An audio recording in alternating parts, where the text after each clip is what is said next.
নমস্কার, আমি রাজীব চক্রবর্তী। আপনারা দেখছেন আপনাদের channel astro Rajib. Astro Rajib এই চ্যানেলে একটি নতুন ধরনের ধারাবাহিক শুরু করছি।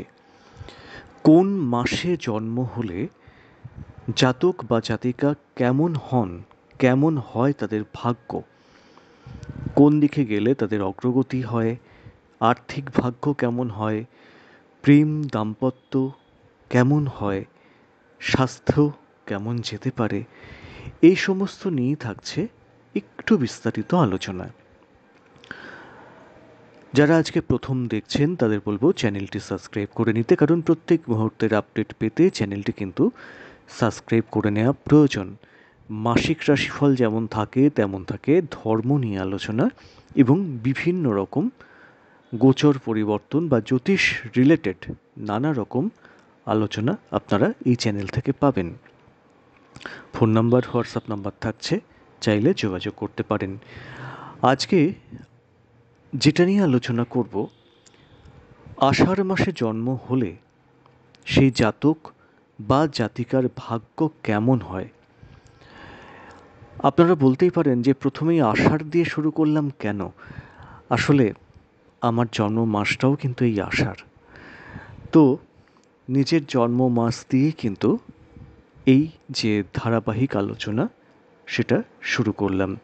আমি চেষ্টা করব প্রত্যেক মাসে একটা করে এই যে মাসে কোন মাসে জন্ম হলে কেমন তার ফল হয় এটা দিতে। যদি পারি এ মাসে আরও কিছু দেওয়ার চেষ্টা করব। চলে আসি আলোচনায়। দেখুন, যতগুলো মাস আছে তার মধ্যে কিন্তু আষাঢ় মাস কার্যত দিন সাপেক্ষে বেশি দিনের হয়।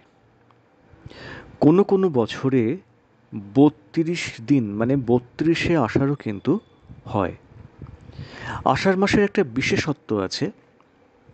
বিশেষত্বটা এটাই, আপনারা হয়তো জানেন পৌষ সংক্রান্তি থেকে, অর্থাৎ মাঘ মাসের শুরু থেকে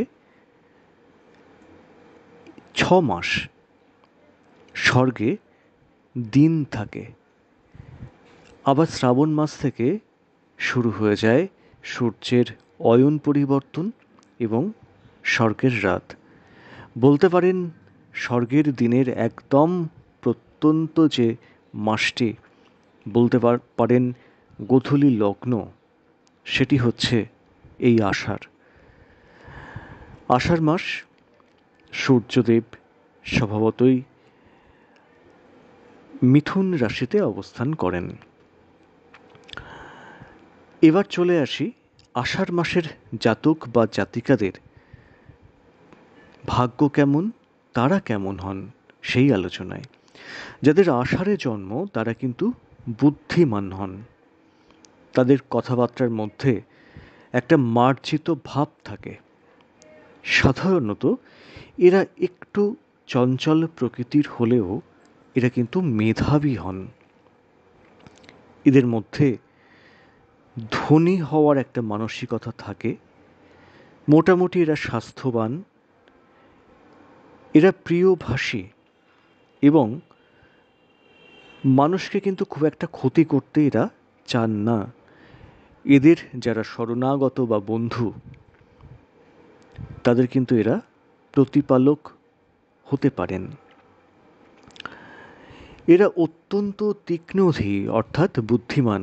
সেই জন্যে রাজনীতিতে যদি লিপ্ত হন তাহলে কিন্তু তারা কোনো না কোনো পদ প্রাপ্ত কিন্তু হওয়ার সম্ভাবনা থাকে। রাজনীতি বা কূটনীতি, কূটনীতি শব্দটা হয়তো শুনতে খারাপ, কিন্তু রাষ্ট্র পরিচালনার ক্ষেত্রে প্রত্যেক দেশেই কিন্তু কূটনৈতিক যারা আমলা তারা কিন্তু থাকেন। আসলে এরা খুব ভালো পরামর্শদাতা হন। এদের পরামর্শ মেনে চললে অনেকেই কিন্তু অনেক বিপদ থেকে অক্লেশে মুক্ত হয়ে যেতে পারেন। এরা সাধারণত পরদুঃখে কাতর হয়ে যান। বন্ধু হিসেবে আষাঢ় মাসে যাদের জন্ম তারা বেশ নির্ভরশীল। এরা একটু খামখেয়ালি ধরনের হন, ডিসিশন মেকিংয়ে এদের একটু সমস্যা হয়। অবশ্যই এরা কিন্তু ঈশ্বর বিশ্বাসী। এরা কিন্তু ভালো সাহিত্যিক হতে পারেন, পরিচালক হতে পারেন, ডাক্তার হতে পারেন, ভালো অভিনেতা হতে পারেন। এদের মধ্যে কিন্তু এই গুণটা বেশ ভালো রকম থাকে। এদের মা একটু কটুভাষিণী হয়তো হন, কিন্তু সন্তানের প্রতি তার অগাধ স্নেহ থাকে। এদের ভাইয়ের যে স্থান সেটা কিন্তু খুব ভালো হয় না। বিদ্যাক্ষেত্রে প্রথম জীবনে এদের কিছু কিছু বাধা আসে। এই বাধা ভাগ্যের কারণেও আসে বা খামখেয়ালিপনার থেকেও আসে। এদের মধ্যে সাধারণ মানুষের যে চিন্তা ভাবনা না, এদের চিন্তার রেঞ্জটাই অন্য। এটা অন্যভাবে ভাবতে শেখে, অন্যভাবে কিন্তু চিন্তা ভাবনা করে, যেটা সাধারণত অন্য কোনো মানুষ করে না। এরা জ্যোতিষ, তন্ত্র, চিকিৎসা এই সমস্ত ক্ষেত্রে যথেষ্ট দক্ষ হন। কর্মক্ষেত্রে এদের উন্নতি হয় বা চাকরি ক্ষেত্রে এদের উন্নতি হয় বটে, চাকরি থেকে ব্যবসাতে এদের কিন্তু বেশি উন্নতি হয়। ব্যবসা ক্ষেত্র মোটামুটি শুভ থাকে। চাকরিতে নানা রকম পরিবর্তন আসে। ধরুন কিছুদিন এই চাকরি করলো, তারপরে আবার কোনো রকম কয়েক মাস পরে বা কয়েক বছর পরে আবার অন্য কোনো চাকরি করলো। এই যে চাকরি ক্ষেত্রে বারবার পরিবর্তন আষাঢ় মাসে জাতকদের কিন্তু যথেষ্ট বিব্রতও করে। এরা কারোর কাছে মাথা নিচু করেন না। এদেরকে অনেকেই মানুষ ব্যবহার করতে চান, কিন্তু এরা কিন্তু তাদের বুঝতে দেন না যে আপনি বা তুমি আমাকে ব্যবহার করছো। সময় মতো এরা আস্তে আস্তে নিজেকে গুটিয়ে নেন। এদের উপার্জন ভাগ্য কিন্তু মোটামুটি ভালো বলা যায়, তবে বয়স বাড়ার সঙ্গে সঙ্গে উপার্জন বাড়ে। এরা যেহেতু খুব ভালো পরামর্শদাতা হন, সেই জন্য এরা কিন্তু খুব ভালো উকিল হতে পারেন। এরা শিল্পী হলে বা কোনো প্রকাশনা ব্যবস্থা, সাংবাদিকতা, প্রকাশনা ব্যবসা বা সাংবাদিকতা এই সমস্ত ক্ষেত্রেও কিন্তু এরা অর্থ উপার্জন করতে পারেন এবং খুব দক্ষতার সঙ্গে কাজ করতে পারেন। আষাঢ় মাসে যাদের জন্ম তারা খুব দক্ষ হন কর্মে। এরা যেহেতু ঈশ্বর বিশ্বাসী এবং ঈশ্বরের কৃপায় অনেক বিপদ থেকেও এরা কিন্তু মুক্ত হয়ে যান।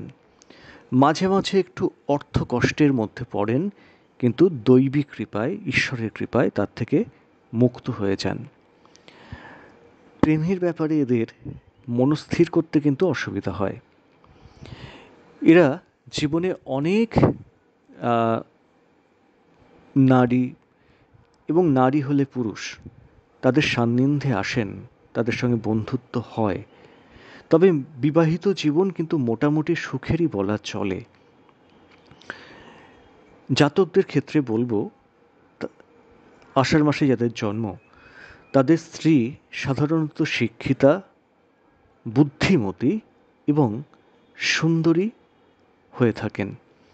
এই সুন্দরের সংজ্ঞাটা কিন্তু মানসিকভাবে সুন্দর, মানে আপনার যোগ্য বন্ধু কিন্তু তারা হয়ে ওঠেন।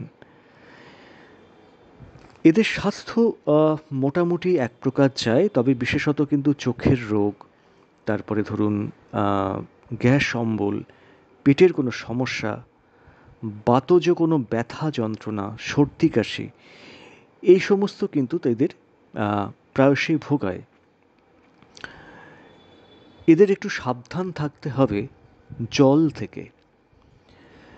যারা আষাঢ় মাসে জন্ম কিন্তু জাতিকা হন তারাও বেশ ব্যক্তিত্ব সম্পন্ন হন, তারা বেশ উদার হন।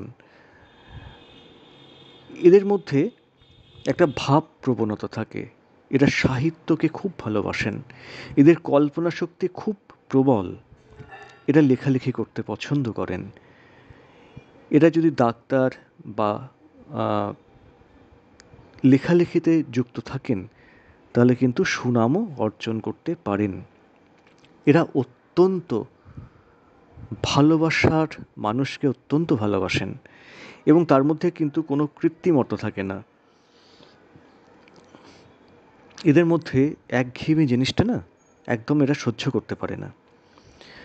যারা জাতিকা, তারা আষাঢ় মাসের জাতিকা, তারা কিন্তু খুব ভালো রাঁধতে পারেন এবং লোককে খাওয়াতে খুব পছন্দ করেন। এদের মধ্যে যদিও একটু এই আষাঢ় মাসের জাতকদের মতোই হজমের বা পেটের কোনো গোলমাল থাকতে পারে, মাথার ব্যথা হতে পারে, বা স্ত্রী ব্যাধি, আমরা যেটা নারীদের বিশেষ রোগ বলি, মহিলা কোনো রোগ থেকে এরা ভুগতে পারেন, এই ব্যাপারগুলো কিন্তু এদের মধ্যে থাকে। যারা আষাঢ় মাসের জাতিকা, তাদের মেয়ে হওয়ার মানে মেয়ে সন্তান জন্মানোর বেশি সম্ভাবনা সাধারণত দেখা যায়। এদের শুভ রং সাধারণত সবুজ, ক্রিম যে রং সেটা, এবং সাদা। শুভ সংখ্যা সাধারণত 5। শুক্রবার এবং বুধবার এদের শুভ বার হিসেবে ধরা হয়। এদের পক্ষে শুভ মাস অবশ্যই আষাঢ়, সেই সঙ্গে সঙ্গে আশ্বিন এবং চৈত্র। মোটামুটি আষাঢ় মাসে জাতক বা জাতিকা নিয়ে একটা সাধারণ আলোচনা করা গেল। এবার প্রত্যেকটা মানুষের জন্ম তারিখ আলাদা, ব্যক্তিগত জন্মছক আলাদা, সেই হিসেবে তো তাদের ভাগ্য নির্ধারিত হয়, তাই না? কেমন লাগলো অবশ্যই জানাবেন। আজ এ পর্যন্তই। নমস্কার।